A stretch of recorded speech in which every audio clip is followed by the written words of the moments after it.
Hello everyone, आप सभी का स्वागत है स्टडी ऑनलाइन विद के में। देखिए आज की जो हमारी वीडियो है एमए सेकेंड ईयर वाले स्टूडेंट्स के लिए जो पॉलिटिकल साइंस ऑनर्स से कर रहे हैं। आज हमारी बुक का नाम है MED8, इसको भूमंडलीकरण एवं पर्यावरण भी बोलते हैं। आज मैं जो आपको चैप्टर कराने वाली हूँ वो 5 है, चैप्टर 5 है आपका, और इसका फर्स्ट पार्ट मैंने पहले अपलोड कर दिया था, ये सेकंड पार्ट है और ये इंपॉर्टेंट चैप्टर में से है। तो आप सभी को पता होगा मैं इंपॉर्टेंट चैप्टर की सीरीज़ करा रही हूँ, जिसमें से ज़्यादा क्वेश्चन आते हैं वो चैप्टर में आपको पहले कवर करा देती हूँ, फिर बाद में जैसे भी टाइम मिलेगा बाकी चैप्टर्स और करा दूंगी और एग्जाम से पहले आपके कुछ इंपॉर्टेंट क्वेश्चन भी करा दूंगी। और देखिए स्टूडेंट, जो मैंने पहले इंपॉर्टेंट क्वेश्चन बना रखे हैं और जो 2019-18 का सॉल्व क्वेश्चन पेपर करा रखा है वो आपके लिए बहुत ज़्यादा इंपॉर्टेंट है, वो आप ज़रूर करके जाना।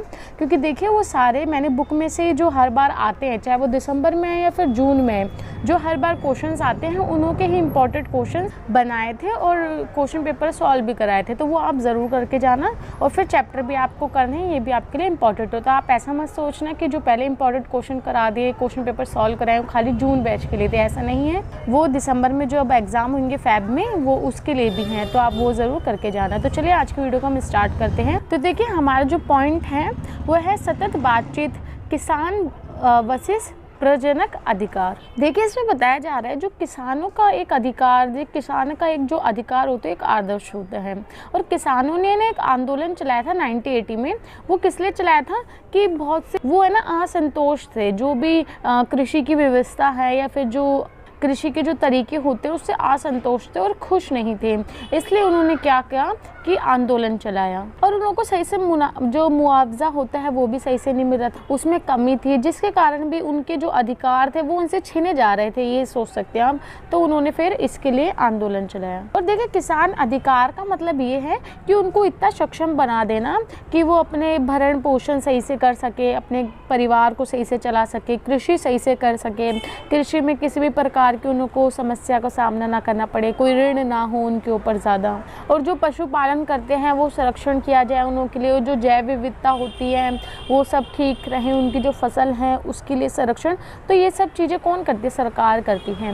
तो ये सब चीज़ें जब उनको नहीं मिल रही सही से, तो जाहिर सी बात है वो अपने लिए आंदोलन करेंगे। अब इसमें कुछ पॉइंट बताए गए हैं नीचे। इसमें पहला पॉइंट है क, उसमें बोल रहे हैं उनके जो परंपरागत ज्ञान होते हैं उनको सुरक्षा प्रदान करना, जिसमें कि क्या आते हैं आपके, जैसे कि पेड़ पौधे हो गए, उनकी जो पशु उशु होते हैं उन्हों को संरक्षित करना, है ना, और जो पेड़ पौधे जैव विविधता है उन्हों को सही रखना।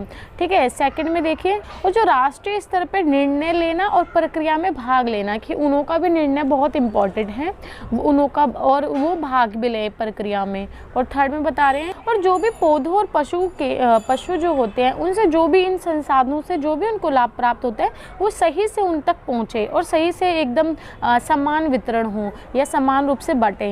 ये नहीं कि एक जो जमींदार या किसान है बहुत अमीर है, दूसरा तो बहुत गरीब है, ऐसा नहीं होना चाहिए।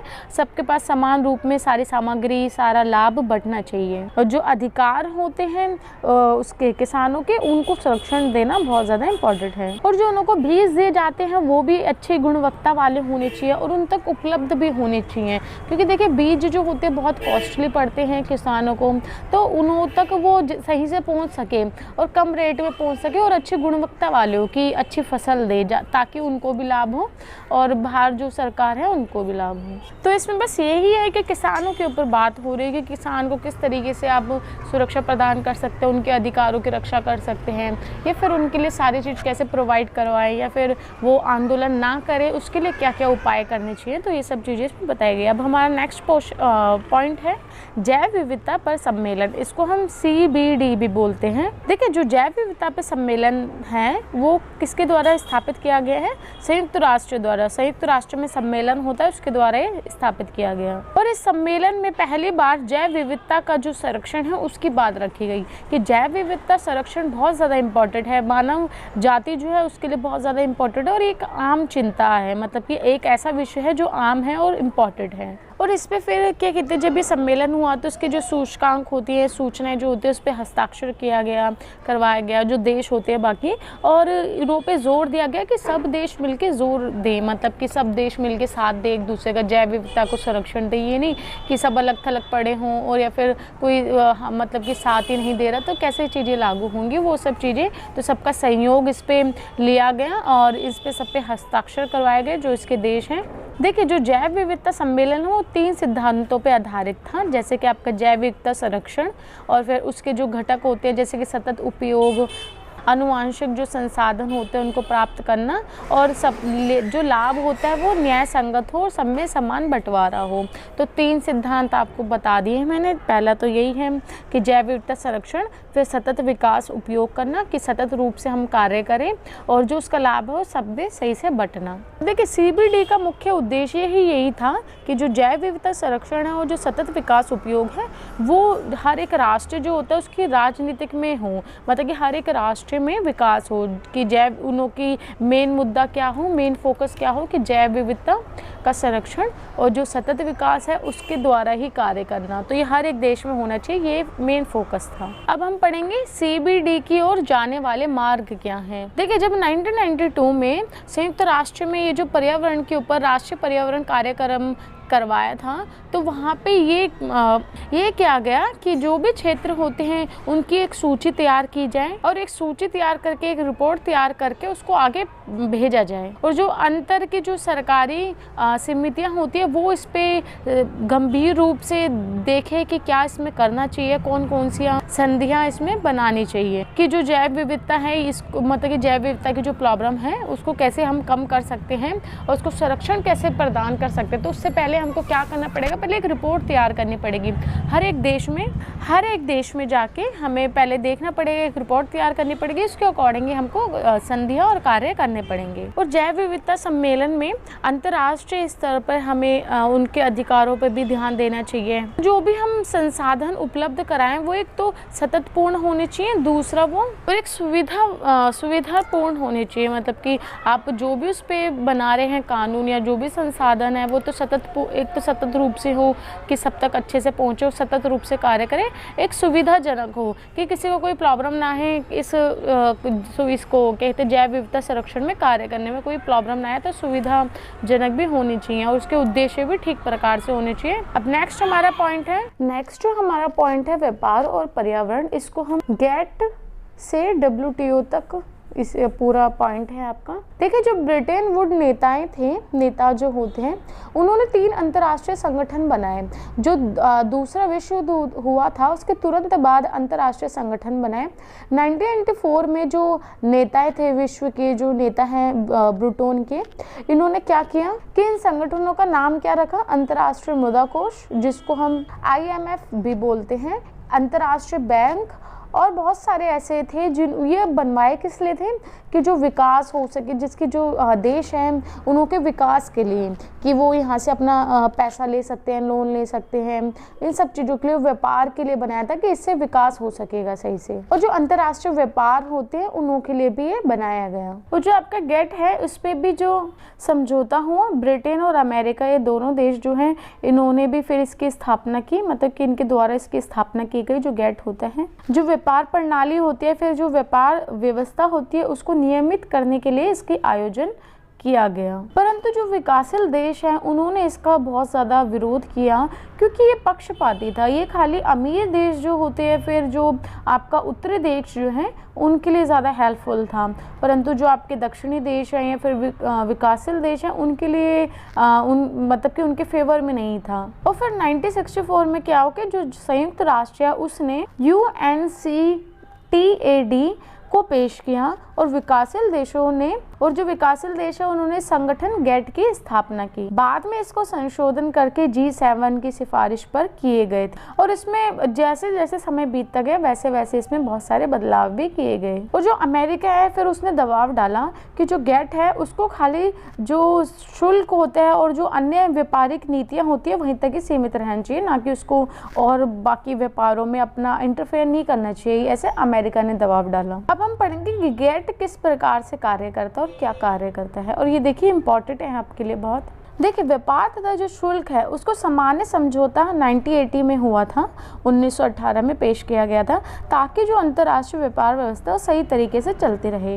गेट के अंतर्राष्ट्रीय सदस्य इसके बाद से इसके सिद्धांतों का पालन करने लगे थे कि जब गेट की स्थापना हुई उसके बाद जो इसके सिद्धांत था उसका पालन होने लगा। तो गेट में कुछ नियम भी तैयार किए गए और गेट में कोई भी अगर शुल्क है या फिर व्यापार है उसकी नीतियों को जब तक नहीं बदल सकते जब तक तक इसके जो भी सदस्य हैं जो इसमें हैं उनको उस चीज़ के बारे में बताना हो, जब तक उसको हम कुछ भी उसमें चेंज नहीं कर सकते। और जो इसके अंदर सदस्य हैं उनको अंतर्राष्ट्रीय व्यापार में जो भी प्रॉब्लम आती है और जो शुल्क व्यापार में जो बाधाएं हैं उसको ख़त्म करने के लिए कार्य भी करना चाहिए। और गैट द्वारा 3 ऐसे सिद्धांत है जो अपनाए गए हैं। पहला तो यह है कोई भेदभाव ना हो, और जो संख्यात्मक प्रतिबंध है वो बंद हो, मत निषेध हो, और अगली वार्ता के दौर। तो ये तो हमने कुछ गेट के बारे में जाना और आप इसको पोज करके ही पढ़ सकते हैं क्योंकि आपका इंपॉर्टेंट है। अब हम पढ़ेंगे विश्व व्यापार संगठन। देखिए जो विश्व व्यापार संगठन है उसका अर्थ है जो अंतर्राष्ट्रीय व्यापार होता है उसके जो संबंध होते हैं उसके लिए एक ढांचा प्रदान करता है, और इसमें कुछ 5 आयाम आते हैं वो मैं आपको बता देती हूँ। देखिए जो बहुपक्षीय व्यापार होते हैं जिसमें बहुत सारे लोग मिले हुए होते हैं, वो जो व्यापार होता है उसके लिए एक समझौता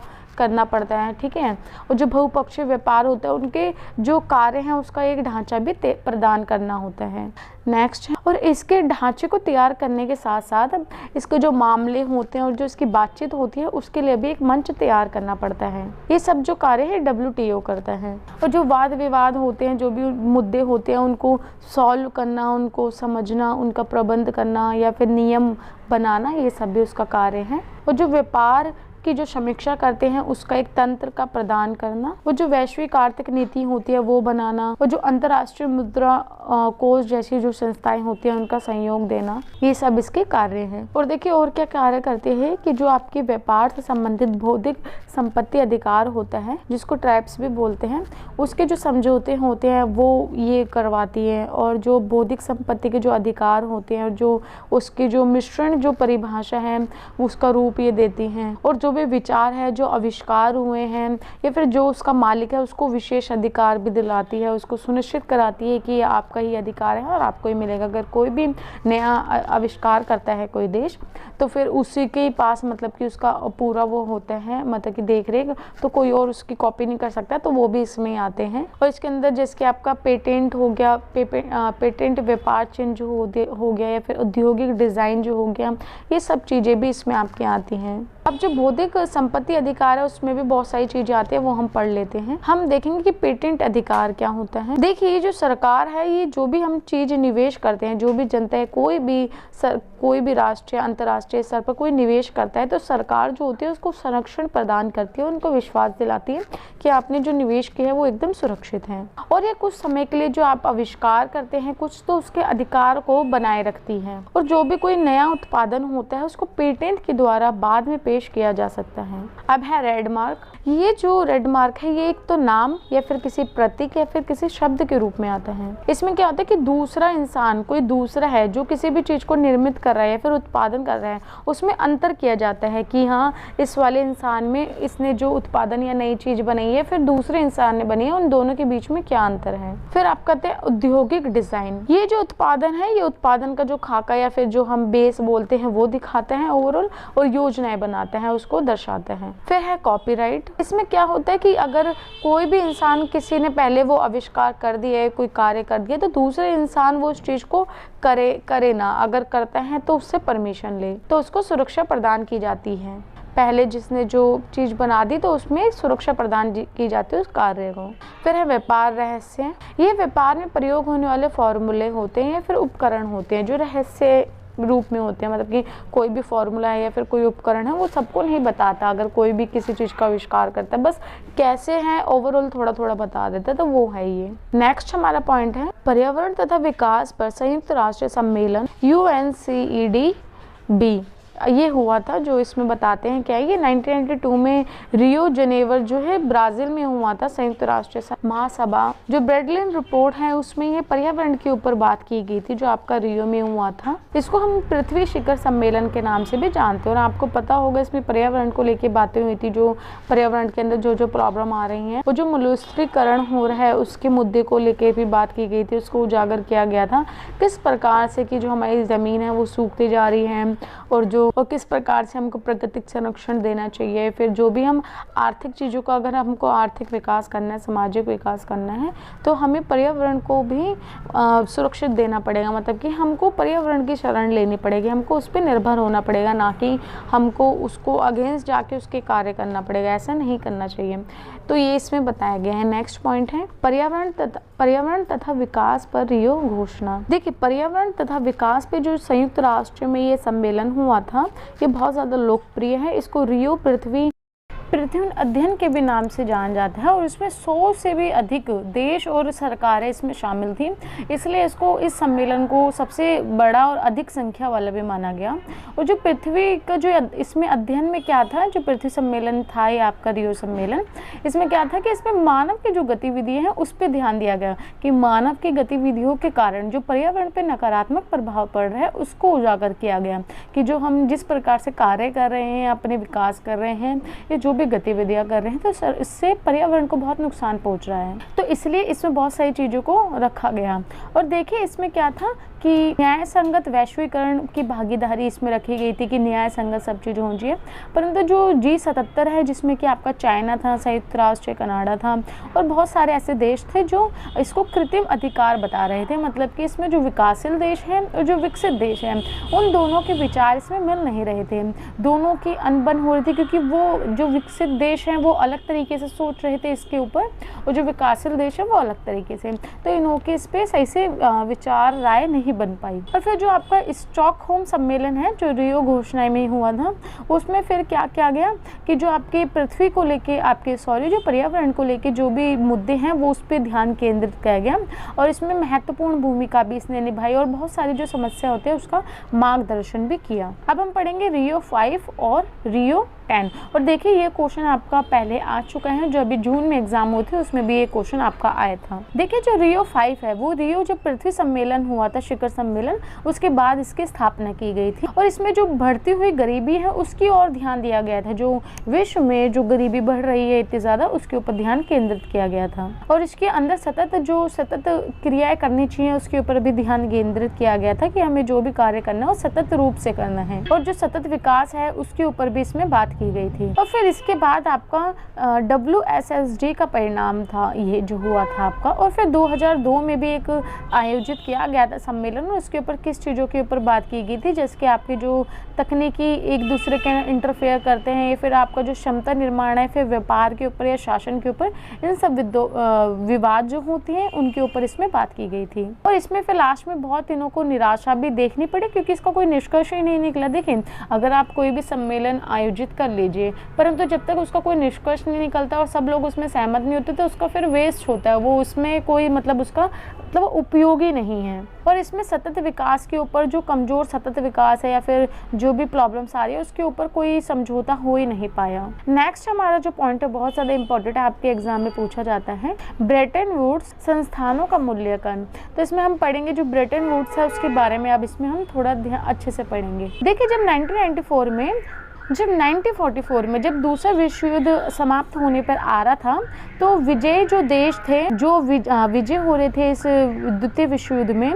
तो संयुक्त राष्ट्र अमेरिका में जो ब्रिटेन वुड है, इसका एक सम्मेलन बुलाया गया था, और इसका संबंध भी आपका पर्यावरण संरक्षण से लेके था, और जो गरीब होते हैं लोग, गरीबी जो है उसके आंकड़ों से लेकर था, उसकी जांच से लेकर था। देखिए 60 साल बाद भी ये जो संस्था है आपकी ब्रिटेन वुड, ये आज भी आपको देखने को मिलेगी, और इसी के नाम से जानी जाती है। और इसमें जो वैश्विक राजनीतिक जो होती है, जो अर्थशास्त्र होते हैं, इसमें प्रमुख स्थान भी बना लिया है। और देखिए जो ब्रिटेन वुड ये जो संस्था है, ये जो संस्थान है, ये आपका जो आर्थिक वृद्धि होती है, विकास होता है, इसको बढ़ाने में भी महत्वपूर्ण भूमिका इसने निभाई है। और देखिए अगर वैश्वीकरण के युग में इसकी बात करें आज के दौर में, तो ये अंतर्राष्ट्रीय जो पूंजी प्रवाह होती है उस पर भी बहुत ज़्यादा उपयोग, इस अभूतपूर्व कि अच्छा उपयोग इसका हो रहा है। और जिन लोगों ने ब्रिटेन से उधार लिया है पैसा, तो जो ये जो आपकी संस्था है, ये संस्थान है ब्रिटेन वुड्स, तो ये अपने वसूली करने के लिए बहुत सारे तरीके भी अपनाती है, जो कर वापस लेने के लिए बहुत सारे तरीके अपनाती हैं।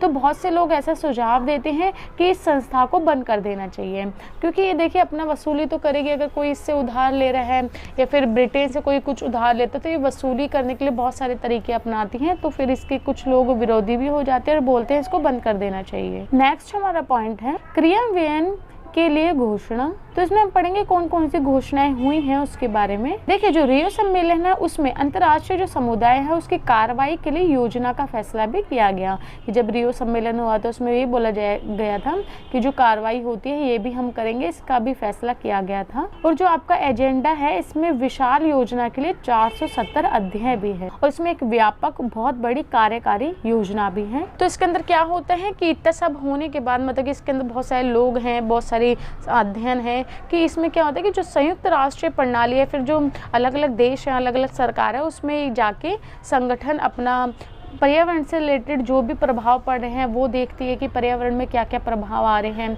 किस देश में क्या नुकसान हो रहा है, ये सब जाके वहाँ पे जांच करती हैं। और देखिए एजेंडा जो 21 है इसमें क्या होता है कि जो सतत विकास है उस पर जो विश्व सम्मेलन हुआ तो ठीक से मजबूत रूप से हो, इसके लिए जो एजेंडा 21 है ये भी अपना कार्य कर रही है अच्छे से। और इसके अंदर 4 वर्ग होते हैं, 4 वर्ग में विभाजित होती है। पहला है आपका जो गरीब लोग हैं, ये फिर जो गरीबी है इसको ठीक करना, और जो मानव स्वास्थ्य है उससे संबंधित जो सतत विकास है वो ठीक करना, और जो संसाधन होते हैं उनका संरक्षण करना, और जो नीतियां और नियम होते हैं उसको कैसे अपनाया जाए उससे संबंधित कार्य करना, और जो उत्तरी दक्षिणी की जो वित्तीय सहायता होती है, प्रौद्योगिक सहायता या फिर उसमें जो हस्तांतरण की जो जिम्मेदारी होती है उसको आगे बढ़ाना। और ये हर एक देश पे निगाह भी रखती है कि जो रिपोर्ट आई है वो ठीक है और जो कार्य हो रहा है वो ठीक से हो रहा है नहीं हो रहा, तो इन सब चीज़ों पे भी अपनी निगरानी रखती है। नेक्स्ट हमारा पॉइंट है वैश्विक पर्यावरण सुविधा। देखिए 1989 में क्या हुआ था कि जो विश्व बैंक है उन्होंने अनुरोध किया था